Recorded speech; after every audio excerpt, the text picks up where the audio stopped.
think it's time to upgrade my home security cameras. Sure, my Reolink cameras have served me well for the last 2 months, but I need 4K, I need solar powered, I need pan, tilt, and zoom. I need a camera with at least 2 cameras in it. Okay, to be completely honest, I'm pretty content with my current setup, but Reolink saw my last video and reached out to me and asked if I wanted to try out some of their new cameras and some of their different models, and your boy ain't gonna turn that down. You know what they say about free cameras? They say a free camera is like it's like a sunset. It's nice. So today we are going to be trying out 4 new cameras. Let's take a look. The first one I actually bought myself, not that it matters, because I'm going to give you guys my honest opinion either way since this is a review. We have the Reolink Argus Eco, which, like the rest of the cameras we are looking at, is an outdoor camera. It is only 1080p, but the reason I got this one is because of 2 reasons. It's Wi-Fi enabled, and it can be powered by a solar panel. The camera with the included solar panel is about $75, which I figured was a good enough price to give it a try. I'll be installing it on the side of the house that I don't already have a camera on, mainly because it's hard to get over there in the attic to run Cat 5, hence the Wi-Fi, and now you get it. Next, we have the Reolink, I'm going to stop saying that, they're all Reolink, RLC-833a. It's a different style than my current cameras, but I'm sure I can find a spot for it. We do get 8 megapixel 4K recording with this, which will be an upgrade from my current system. It also has 3x optical zoom, which is impressive. Now, that's optical zoom, not digital, so it's not just doing the fake CSI enhanced magic. There's an actual zoom lens in here that provides the actual zoom feature. Also, it's got colored night vision, which at first I was like, holy shit, how are they doing that? Well, that's just a fancy way of saying that it has a spotlight on it that can be activated by motion, which will then let the camera record in colored night vision. I'm not going to read through every single spec and features of these cameras. I'm just covering the cool stuff, so if you want to know more details, link to all of them are down in the description. Oh yeah, and this one's like $100. All right, here's one that does look a bit different, and I guess they all look different, honestly. This is the E1 Outdoor PoE, and it's pretty much got the same specs as the last one, 8 megapixel, 4K, colored night vision, but this has full PTZ, which is pan, tilt, and zoom. And according to the specs, you can move it pretty much all the way around at 355 degrees panning and 50 degrees tilting. Also, I believe it has auto tracking, so I'll have to try that out. Again, about $100. And last but not least, this absolute unit. Should we say it again for consistency?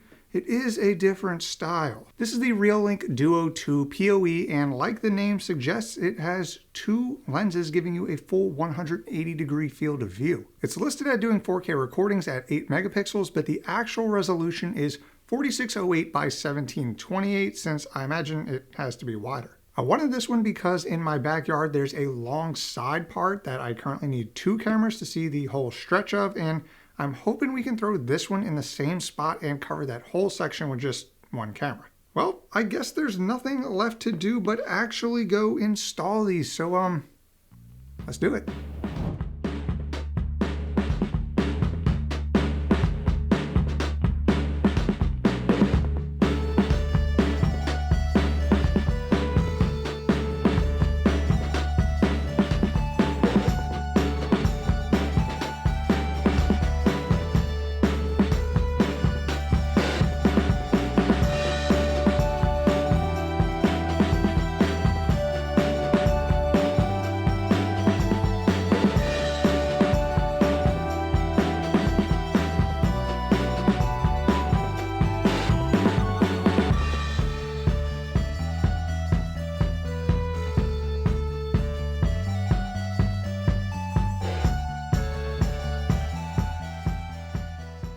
All right, it has been quite a few weeks, so let's talk about my thoughts on these cameras. First of all, the installation process. It isn't bad. I mean, the brackets screw into the wall and the cameras go on them. The annoying part is that every single bracket is different. I get that each camera is different, but couldn't they at least make the mounting holes in the same places so that When I eventually swap cameras, I don't have to drill more holes. Mildly inconvenient, but something I had to mention. So the cameras themselves, they've been solid, to be honest. All of them booted up right away and have been running non-stop since then. I installed the E1 in the front right above my garage, which gives me the ability to pan around and see pretty much everything in the front. I can even zoom if I want to be an absolute creeper. I mean, the zoom isn't that crazy. Like, you're not going to be enhancing all the way to make sure your neighbor is watching the latest Raid Owl videos.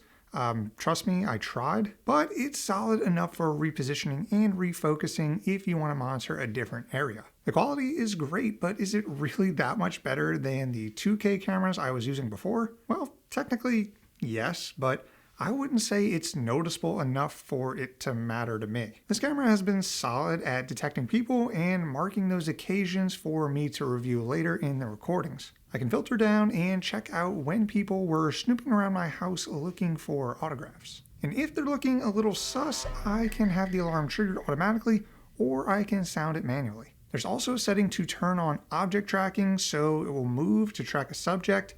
I really couldn't get this working. I mean, I turned it on and tried running in front of the camera and didn't really seem to change much, so this could just be user error. The color night vision, aka the spotlight, works really well. It's a light that shines at night, allowing you to see, because that's how light works. Overall, this is probably the best all-around camera in the lineup, and if I did this all over again, I'd probably just use these everywhere. Now let's talk about the Chungus, the PoE Duo. Goal for this guy was to get a super wide angle view of the long part of my yard, and it does exactly that. Since it is actually two cameras in one, you will notice a gap where it stitches the images together if an object passes through at certain parts, but unless you're super anal about stuff like that, then it's really not a big deal. This camera does have the motion detection and spotlight as well, and I was very aware of it because I could see the spotlight turning on and off all night when I first set it up. I assumed this was because it was detecting the trees moving around, so I went in and changed the detection zone, which seemed to solve the issue.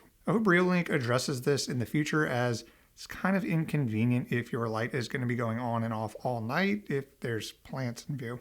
Again, image quality is great, no complaints there.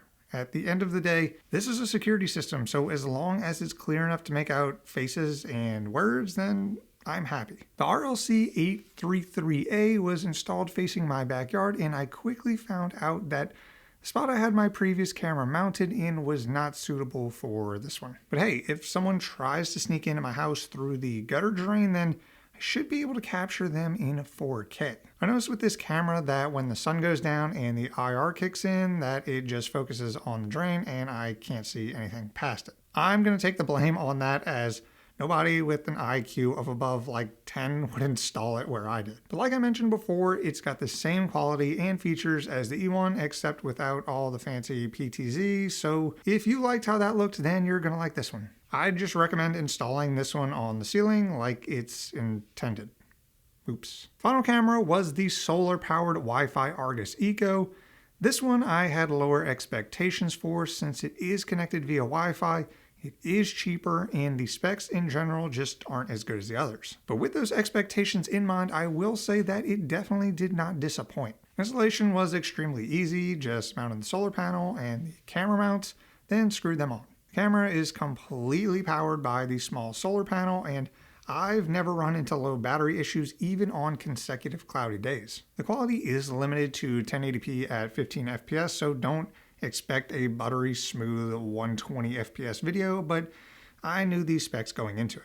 The only gripe I have is that this won't connect to the NVR, meaning that I can't monitor all my stuff in one place via the mobile app or the NVR interface, and I also need to plug in an SD card to have it record it all. More of an inconvenience, but if you are using the desktop app, then you can add it to your camera view after getting it set up. Why can't I do this in all the other apps though? That was my initial gripe with the Reolink system before, and it still is today.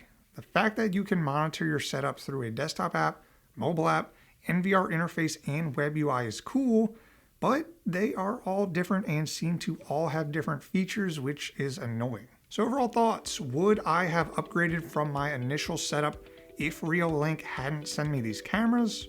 Probably not, as I was perfectly fine with my $50 2K cameras. Do I regret using the new ones though? Absolutely not. The E1 is awesome, and if I could go back in time, I'd just tell myself to use those everywhere. The Duo is also cool if you are in a situation like me where you need pretty much a constant 180 degrees view. And the Argus Eco is neat too for an easy setup without having to run any cables at all. If you're looking for a decent setup, I'd say go with the E1s. If you want to save money, then go with their cheaper 2K cameras, which are still solid when paired with their NVR. I'd be curious to know what system you guys are using, as I know there are no shortage of surveillance systems out there. Let me know down in the comments. If you like this video, then drop a like. If you like content like this, then I guess subscribe. I honestly don't know how much more surveillance stuff I'll do, but if you guys want it, I'll do it. I'm kinky like that. I want to give a huge shout out to my YouTube members and Patreons. You guys are my pan, tilt, and zoom super crew that always shows up in my personal object tracking software. You guys are the best. But that is all I have for you today. Thank you so much for watching, and I will see you in the next one.